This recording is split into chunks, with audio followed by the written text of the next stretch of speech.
Aujourd'hui, je vais vous présenter l'influence du langage sur la santé psychologique des populations autochtones du nord de l'Ontario. Pour faire cela, on va prendre une approche théorique. Donc, pour commencer, le langage est bien plus qu'un simple outil de communication. Il structure la perception que nous avons du monde, façonne notre pensée et constitue un pilier central de notre identité culturelle et cognitive. Cette idée est particulièrement pertinente lorsqu'on s'intéresse aux peuples autochtones du nord de l'Ontario, tels que les Cris, les Anishinaabe et les Inuits. Dans ces cultures, les langues ne sont pas uniquement des systèmes linguistiques, elles incarnent une vision du monde, une mémoire collective et un lien spirituel profond avec la terre et les ancêtres. Cependant, cette richesse linguistique et culturelle a été gravement menacée par l'histoire coloniale du Canada, notamment par les politiques d'assimilation qui ont cherché à éradiquer les langues autochtones. L'une des stratégies les plus dévastatrices fut l'instauration des pensionnats autochtones où les enfants étaient retirés de leur famille, privés de leur langue maternelle et contraints de s'exprimer exclusivement en anglais ou en français. Cette répression linguistique a provoqué des ruptures générationnelles, un affaiblissement de l'identité culturelle, un sentiment de honte et des effets négatifs sur la santé mentale des survivants et de leur communauté. Donc, voici un court vidéo qui donne un aperçu sur les pensionnats. Pendant plus de 100 ans, jusqu'en 1996, 150 000 enfants métis, inuits ou des Premières Nations ont été arrachés de force à leurs parents. Ils ont dû déménager dans des pensionnats autochtones loin de leur maison. Un pensionnat, c'est une école dans laquelle on habite. La plupart étaient dirigés par des églises et financés par le gouvernement du Canada. Il y en a eu un peu partout au pays. Les petits points que tu vois, c'était les emplacements des pensionnats au fil des années. Le but de ces institutions-là, c'était surtout d'assimiler les communautés autochtones à la culture canadienne blanche. En gros, on obligeait les jeunes autochtones à changer de culture. John A. Macdonald, l'ancien premier ministre du Canada qui est à l'origine des pensionnats autochtones, a dit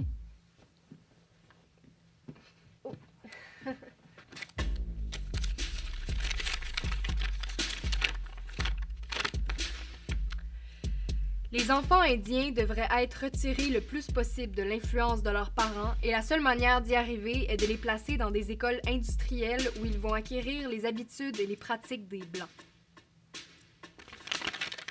Il y a même des gens qui disaient « tuer l'Indien dans chaque enfant ».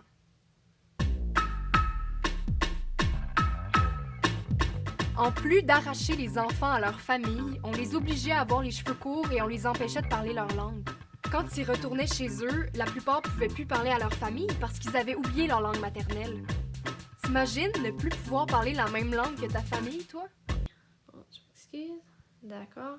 Donc, pour comprendre l'impact profond de cette perte linguistique, nous nous appuierons sur plusieurs approches théoriques en psychologie. L'hypothèse de Sapir-Whorf soutient que la langue influence la manière dont les individus perçoivent et interprètent la réalité. Cela signifie que la disparition d'une langue peut également entraîner la perte d'un mode particulier de pensée et de perception du monde. De son côté, Vygotsky met l'accent sur le rôle central du langage dans le développement cognitif et social. Selon lui, la pensée humaine se construit à travers les interactions sociales médiatisées par le langage. Et enfin, Chomsky permet de réfléchir aux capacités innées de l'être humain à comprendre une langue. Donc, dans cette présentation, on va analyser l'interconnexion entre le langage, la psychologie et la culture autochtone du nord de l'Ontario. Donc, le langage façonne-t-il notre pensée? L'une des théories les plus influentes dans le domaine du langage et de la cognition est l'hypothèse de Sapir-Whorf, également appelée théorie de la relativité linguistique. Cette hypothèse soutient que la langue que nous parlons influence, voire façonne, notre manière de percevoir le monde, de penser et d'interagir avec notre environnement. Elle se décline en deux grandes versions. Donc, la première, le déterminisme linguistique, selon lequel la langue détermine complètement notre manière de penser et de voir le monde. Et ensuite, la relativité linguistique, qui affirme que la langue influence notre cognition sans pour autant la limiter de manière absolue. Donc, les travaux de Benjamin Lee Whorf, qui a étudié les langues autochtones d'Amérique du Nord, ont largement contribué à la formulation de cette hypothèse. Il a notamment observé que ces concepts fondamentaux comme le temps, l'espace ou la causalité sont structurés différemment selon les langues. Par exemple, alors que l'anglais et le français conçoivent le temps de manière linéaire, certaines langues autochtones l'envisagent plutôt de façon cyclique. Ces différences ne relèvent pas uniquement de la structure linguistique, elles façonnent également la manière dont les locuteurs perçoivent la réalité.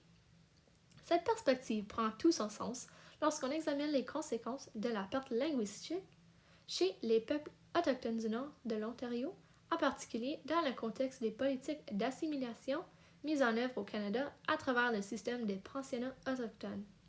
Dans ces institutions, les enfants étaient arrachés de leur famille, souvent envoyés loin de leur communauté et interdits de parler la langue maternelle sous peine de sanction. Cette répression linguistique allait bien au-delà d'un simple obstacle à la communication. Elle constituait une véritable rupture cognitive, privant les jeunes de la structure linguistique qui organisait leur vision du monde. Elle a également provoqué une fracture générationnelle profonde dans la transmission des langues, empêchant de nombreux enfants d'apprendre la langue de leurs parents ou grands-parents, contribuant ainsi à l'effacement progressif de nombreuses langues autochtones. Donc, les conséquences de la perte linguistique vont bien au-delà du simple oubli de mots.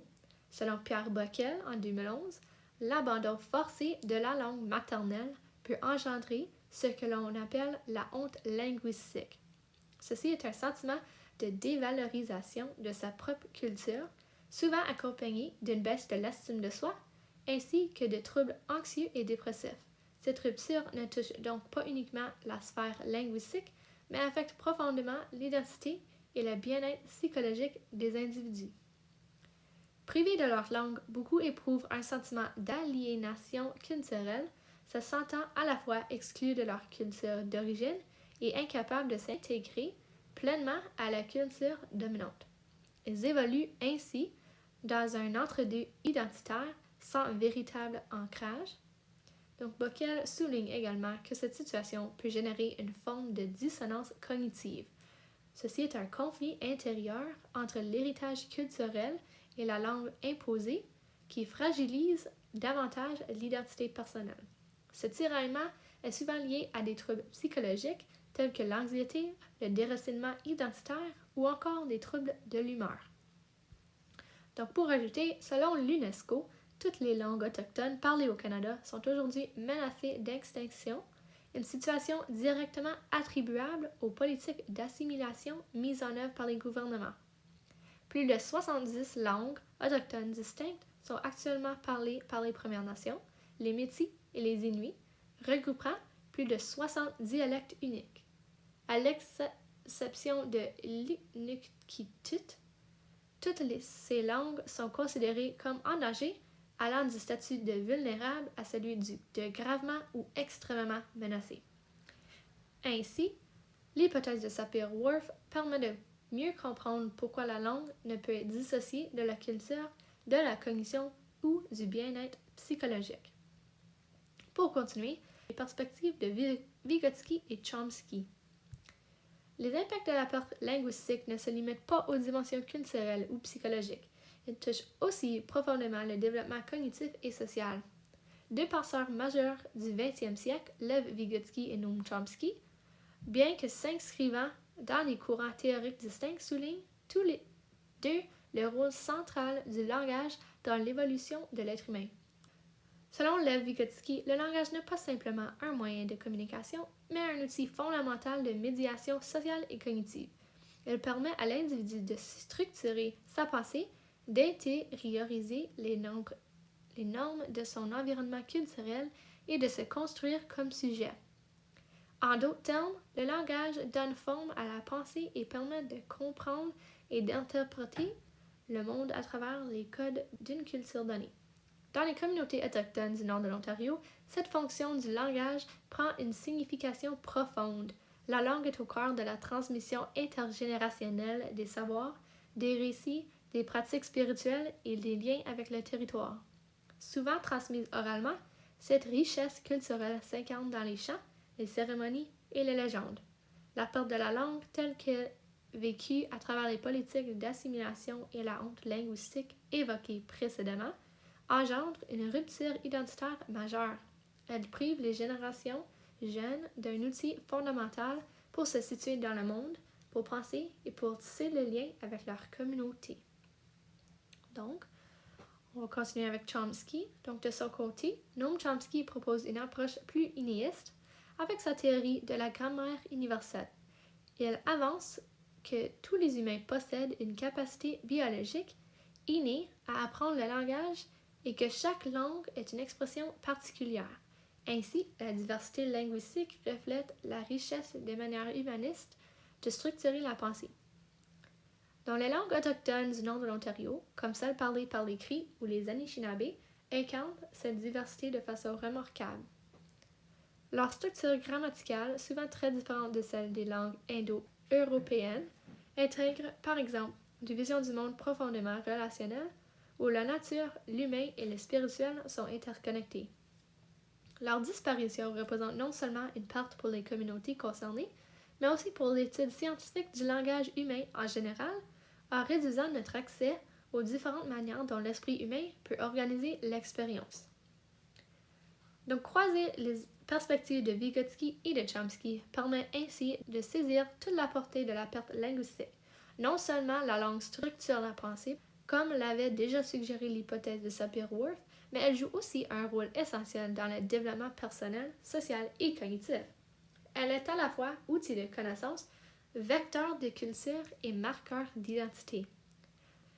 Donc, pour illustrer de manière plus concrète ces impacts, je vous invite maintenant à écouter le témoignage d'une survivante de pensionnat qui partage son vécu.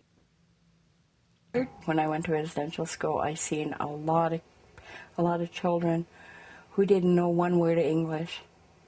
So I seen them get beat a lot. For me, when I came out of residential school, I was prejudiced against myself. I did not like being an Indian. I wish I would have had my culture as a kid. I really do. Because I wouldn't have had to live with this shame. It's awful to be ashamed of who you are. Donc, juste pour conclure, comme nous l'avons vu à travers les théories de Sapir-Whorf, Vygotsky et Chomsky, la langue est bien plus qu'un moyen de communication. Elle façonne notre pensée, elle structure notre rapport au monde et constitue le socle de notre identité culturelle et psychologique. Dans les communautés autochtones du nord de l'Ontario, la langue joue un rôle central dans la transmission des savoirs, la spiritualité, les relations sociales et le lien au territoire. Les politiques d'assimilation mises en œuvre au Canada, en particulier à travers les pensionnats autochtones, ont entraîné une répression linguistique profonde. Cette perte de langue n'a pas seulement brisé des chaînes de transmission culturelle, elle a aussi provoqué des blessures psychologiques durables, allant de la honte linguistique à l'aliénation identitaire.